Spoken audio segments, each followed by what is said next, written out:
Brad Ingkol. Tapos na. Anang manay mga oras. Mato mga igsoon si Brad Ingkol, Francisco Ingkol sa Kingdom of God. O karon mga igsoon atong sundan sa lain na po ng mga kuan mamulong mao si Brad Silbert Dondoyano sa Catholic Faith. Brad. Okay. Mga tinahod gating paminaw, isgutan nato kadtong unsa man gyoy gitapos sa krus ni Kristo, no? Kay sumala sa Mateo 5:17. Matod pa, ayaw ninyo huna-hunaa nga mianhi ako aron pagsalikway sa balaod ni Moises ug sa mga pagtulunan sa mga propeta. Wala ako moanhi aron pagsalikway niini, kundili aron pagtuman hinuon sa hustong kahulugan. Pag-anhi sa atong Ginoo, wala gyud siya gitapos, kundili gituman. Unsay gituman? Ang sugo nga kinahanglan tumanon. Pag-anhi ni Kristo, sa wala pa siya mamatay, ang sugo nga kinahanglan tumanon kadtong balaod ni Moises.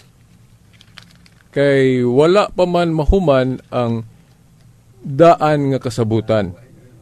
Ipadayon pa yun na.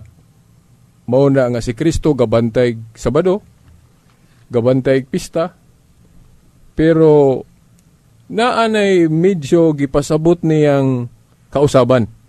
Kay lahi naman ang iyang binantayan sa kanang adlawng igpapahulay ikumpara sa mga Hudiyo sa karaan. Kay sa karaan kanang adlawng igpapahulay istrikto. Di ba? Dili gali ka kahaling og kalayo. Dili ka biya sa balay. Dili ka makabuhat bisan gamay. Isipo na nang sa laod. So, pag-abot ni Kristo kay tumanon man yun ang balaod ni Moses, mo nang nituman siya. Pero lahi ang iyang tinumanan ikumpara sa mga Hudiyo nga istrikto kayo. Mo na atong nabantayan. Unya, kadtong pista nga mag-apil-apil si Kristo, of course, ag pista to nila sa karaan. Kay kinahanglan man yun na tumanon. Now, pag-ingon nga wala mo anhi si Kristo aron pagguba sa balaod ni Moses, wala po siya mag-ingon nga dili gina matapos. Di ba? Oh. Ang pag-anhi lang niya, wala niya gitapos kay tumanon pa man na. Kay ang bag-ong kasabutan, dili man sugdan sa iyang pag-anhi. Kundili, tapuso na pinagi sa iyang kamatayon. Di ba? Katong nagbitay siya sa krus, niingon siya nga, natapos na. Unsa may natapos, katong daang kasabutan. Sumao na nga, tinuod ng giingon sa Mateo 5:17, wala moani si Kristo aron sa pagguba sa balaod ni Moses, kundili sa pagtuman. Mo nang nituman siya. Mo na nga, sa katikismo nga Katoliko, wa gyud giingon diha nga si Kristo galapa sa adlong igpapahulay. Nagrespeto siya, bot pasabot gatuman siya. Pero ang iyang tinumanan sa balaod mo'y husto. Kay authority ko siya, alang-alang pakasad-o ni mo si Kristo kung wala mo subay iyang tinumanan sa mga Hudiyo nga siya may tag-iyas balaod, Diyos ko siya. Di ba? So, mao na nga, pag-ingon nga wala gub-an ni Kristo ang daang kasabutan, balaod ni Moses, pag-abot niya. Kay, tumanon man yun na. Pero wala magpasabot nga dili yun na matapos. Kay, daang kasabutan man na may bag-o. O na may bag-ong kasabutan nga sugdan diha na human sa iyang kamatayon. Kay, matapos man yun ang daang kasabutan. So, mao na, no, ayaw nato, dili nato kalimtan katong miingon siya natapos na. Ang natapos na katong daang kasabutan. Pero pag ingon nga natapos na ang daang kasabutan, wala po na pag magpasabot nga sa bag-ong kasabutan, walay giapil niya nga mga balaod nga kanang gitawag na tugdunay moral essence o natural essence para sa anang ayaw pagpatay, ayaw panapaw, ayaw pangawat.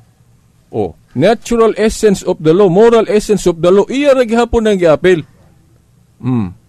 Pero kadtong mga ceremonial essence of the law, gitapos gina. Gani ang uban gipangilisdan sama ng pista sa iya ng iglesia. Kay gitagaan man niya gahom pod ang iyang iglesia kanang gahom niya nga pagdili og pagtugot.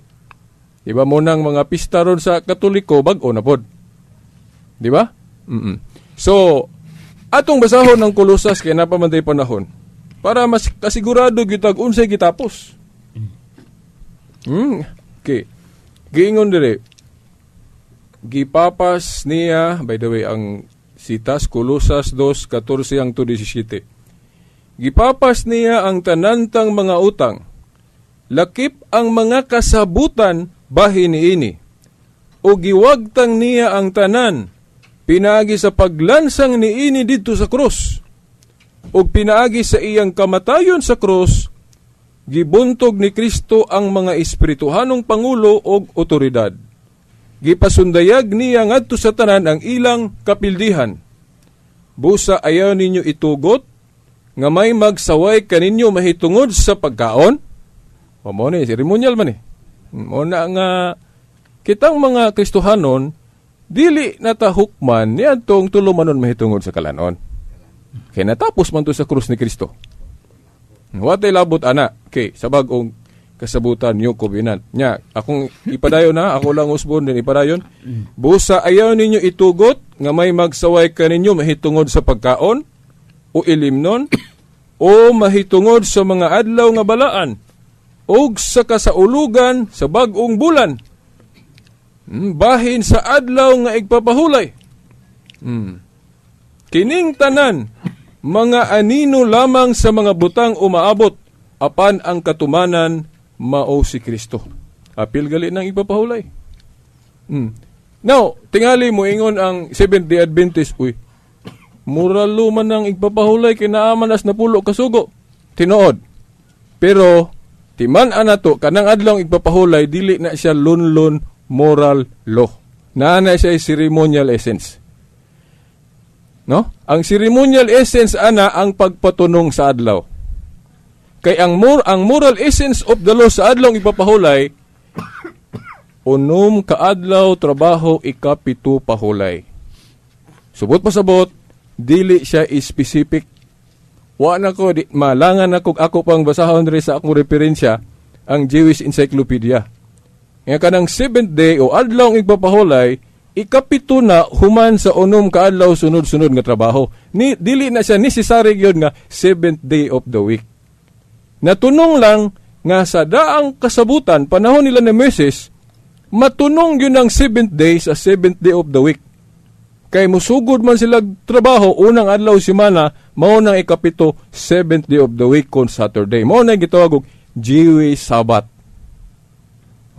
Kay Jewish Sabbath man na siya, daang kasabutan man na siya nga pagpatunong, mao na nga naapil yun na sa gitapos ni Kristo sa cross. Ang ceremonial essence kanang pagpatunong nga motunong og 7th day of the week kon Saturday. Pero ang iyang moral essence nga naagyoy adlaw sa pagsimba, pwede na tawgon og 7th day gihapon. Naara gihapon na kay kanang Domingo bitaron nga bag-o na. 7th day man gihapon na kay ang kwintada ana sugod og ihap Lunes man. Di ba? Unsa may first day of work na to ron? Domingo ba? Dili, Lunes. So, ang 7th day na to, kung ibase sa balaod, napulo kasugo, moral essence of the law, Domingo. So, kung i-apil sa timaan sa tinuod nga katawhan ni Kristo, sa bagong kasabutan, ang tinuod nga 7th day Adventist, Katoliko. Dili ang kanang kang Ellen White. Kay 6th day pa man na sila. Kanang, di ba, kanang Sabado, unom pa na kung sugod tag Lunes. So ang dapat unta ana nila nga itawag nato sa atong panahon karon 6th day Adventist, dili 7th day Adventist. Sa atong panahon. Mao na nga nganong giapil ni Pablo ang adlaw igpapahulay nga gitapos na siya sa cross, tungod kay duna siya ceremonial element o essence, ang pagpatunong. Kay Hudiyo man na. So mauna nga sa mga Kristohanon magpili taglaing adlaw para nga mapadayon gihapon ng moral essence sa balaod nga igpapahulay. No, kay eternal covenant man na. No? So gituman gihapon ni Kristo ang adlaw. Gituman na to ang iyang moral essence. Mao na nga sakto na mga Seventh-day Adventist nga ilang kutluon ng Hebrehanon 4:9 nga naa gihapoy pahulay. Pero dili na sa adlaw Sabado. Dili na ang 7th day of the week. Ang gipasabot ana nga lain ng adlaw kung mo atras tag sitas Hebrehanon 4:8. Unya idritso na lang nato no? Kuy panahon mo exegesis ko ana. Ang pinadayag 1:10. Kanang gisgutan ni Juan diha nga nadiha kuno siya sa espiritu sa adlaw sa Ginoo. Nga sa Living Bible nagsimba kuno siya kay kanang nga diha ako sa espiritu but pasabot na nagsimba. Nagsimba kuno siya sa adlaw sa Ginoo o ang adlaw sa Ginoo dihang gipasabot adlaw sa pagkabanhaw. Sigurado ko ana kay sa sulat ni Obispo Ignacio, disipulo ni San Juan, siya nag-ingon nga kanang adlaw sa Ginoo panahong Kristiyano Domingo gyud. Wa lang ko'y panahon sa pagkutlo sa akong referensya. So mao na nga Domingo na mao na nga sa Council of Laodicea canonize na no gidogmatic declaration na Council of Laodicea.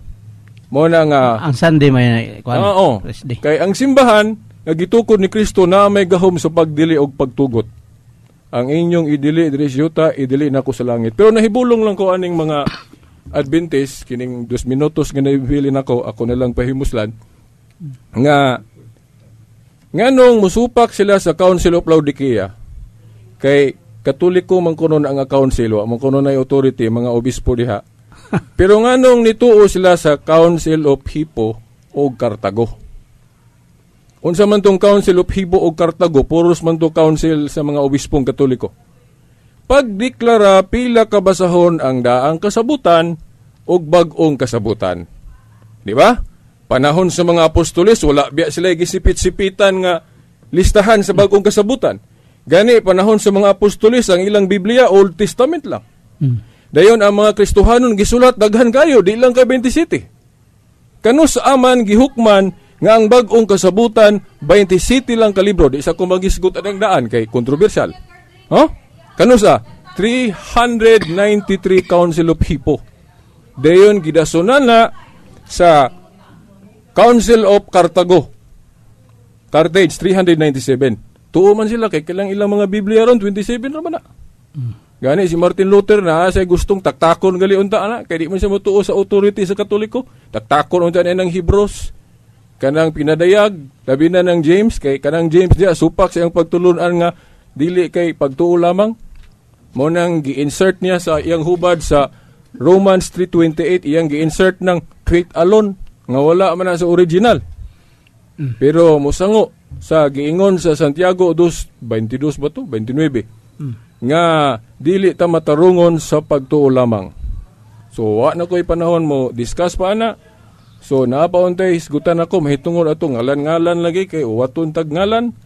So mao na nga diri lang ko taman daghang salamat kay napay musulti og mayong hapon again sa tanan. Mga igsoon mo to si Brad Silbert Dondoyano sa Catholic Faith. Karon mga igsoon